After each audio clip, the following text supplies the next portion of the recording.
Andrew Snowden. Thank you very much, Mr. Speaker. Every week the Prime Minister comes here and reads out this pre-scripted nonsense that bears no resemblance to the questions he's actually asked. The Leader of the Opposition asked him about Peter Mandelson and he answered about the war in Iran. The Leader of the Opposition asked him about Mandelson again and he answered with an attack on the Shadow Justice Secretary. He was asked about Mandelson again and talked about protests in London. What is he scared of? What is he hiding?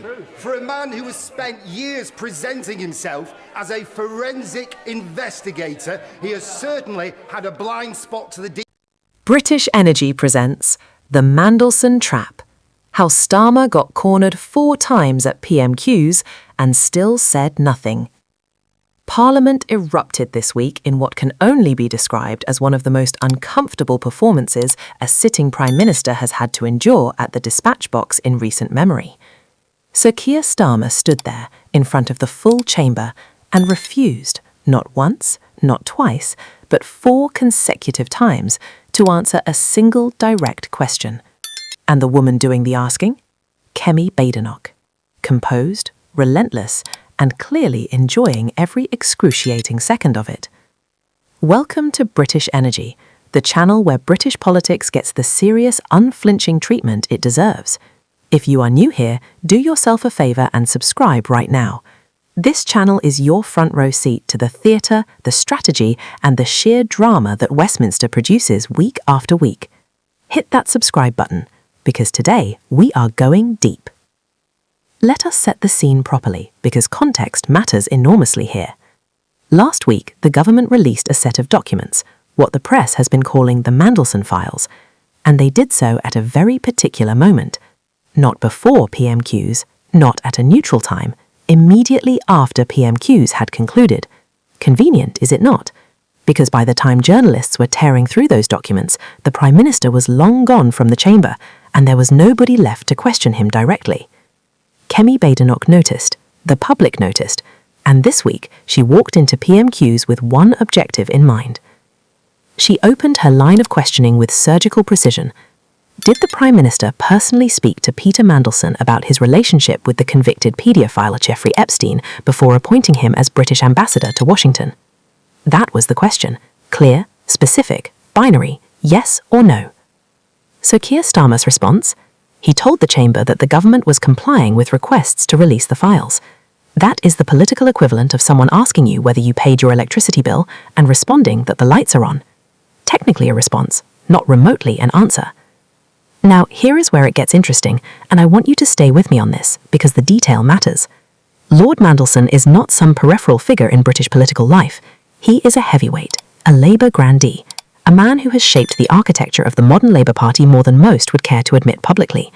His appointment as ambassador to Washington was, to many observers, a statement of intent from Starmer, an alliance with the old Blair-era establishment.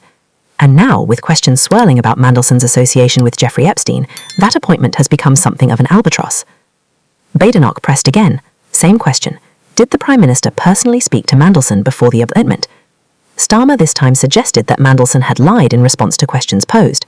But, and this is the part that matters, he did not specify who posed those questions. Was it him? Was it his advisors? He left the chamber to do the guesswork. And in politics, when you force the public to fill in the blanks, they rarely fill them in your favour. Sir Lindsay Hoyle, the Commons Speaker, intervened. He rebuked the Prime Minister for failing to answer the questions being put to him. That is not a minor thing. When the Speaker of the House of Commons publicly tells a Prime Minister that he is not answering questions, that moment echoes.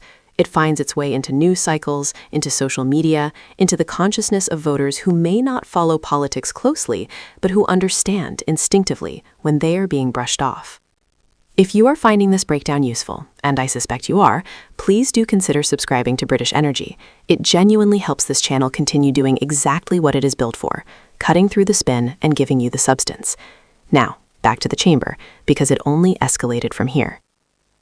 When Badenoch asked a third time, Starmer pivoted to something entirely unrelated. He began talking about religious events in Trafalgar Square. One imagines the collective eyebrows of the chamber ascending toward the ceiling. The Prime Minister of the United Kingdom, pressed about his relationship with a man connected to one of the most disturbing scandals in modern history, chose to redirect the conversation to outdoor cultural gatherings in central London. Badenoch, to her credit, did not flinch. She pressed a fourth time, and by this point the rhythm of the exchange had taken on a quality that was almost theatrical. She told the chamber plainly that she would assume, given his continued refusal to answer, that the Prime Minister had not personally spoken to Mandelson at all, and had instead left the vetting process to advisors who were themselves close personal friends of Lord Mandelson.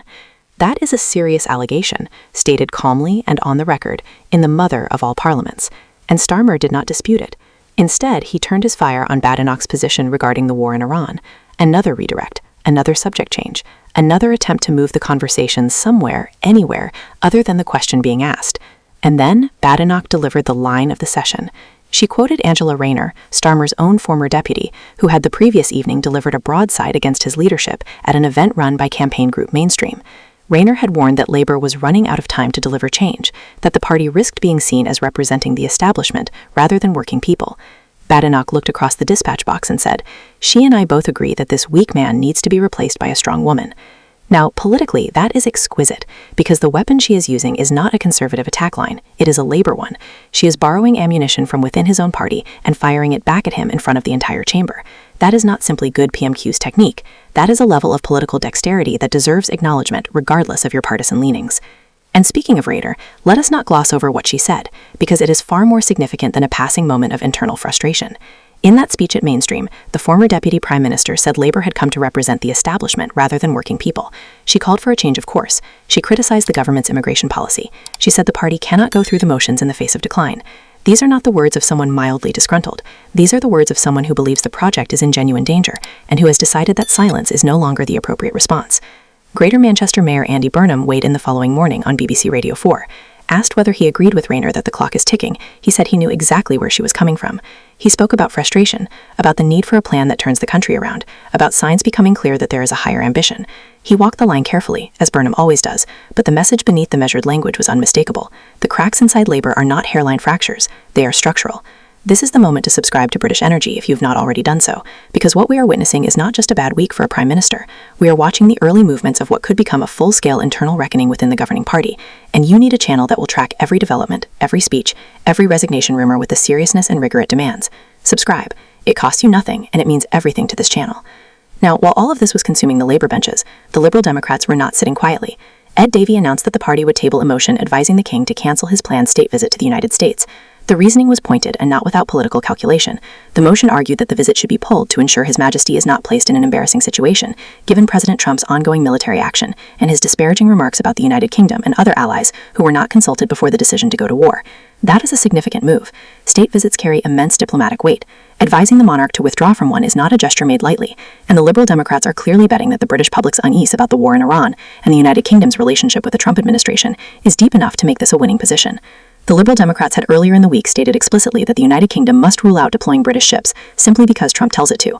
There is a consistent strategy here, positioning the party as the voice of British sovereignty and institutional dignity at a moment when both feel genuinely under pressure. What emerges from all of this, when you step back and take the full picture in, is a portrait of the government under extraordinary pressure from every conceivable direction. A prime minister who cannot answer a direct question about his own appointment decisions. A former deputy who is effectively telling the world the project has lost its way. A mayor of one of the country's most important cities lending credibility to that critique. An opposition using Labour's own language against it. And a smaller party positioning itself as the guardian of British values and independence on the world stage. None of this happens in isolation, and none of it resolves itself quickly. The Mandelson question has not gone away. Parliament will return to it, the media will return to it, and eventually Starmer will have to answer, not because Badenoch will get another round of PMQs, but because the political pressure will become impossible to sustain. History tells us that questions this direct, asked this repeatedly, and this visibly dodged, have a way of defining a premiership if they are not dealt with honestly. We are at a genuinely important juncture in British political life, and this channel intends to be exactly where you come to understand it. This is British Energy. Stay informed. Watch to the very end of every video, because the final details are always where the real substance lives.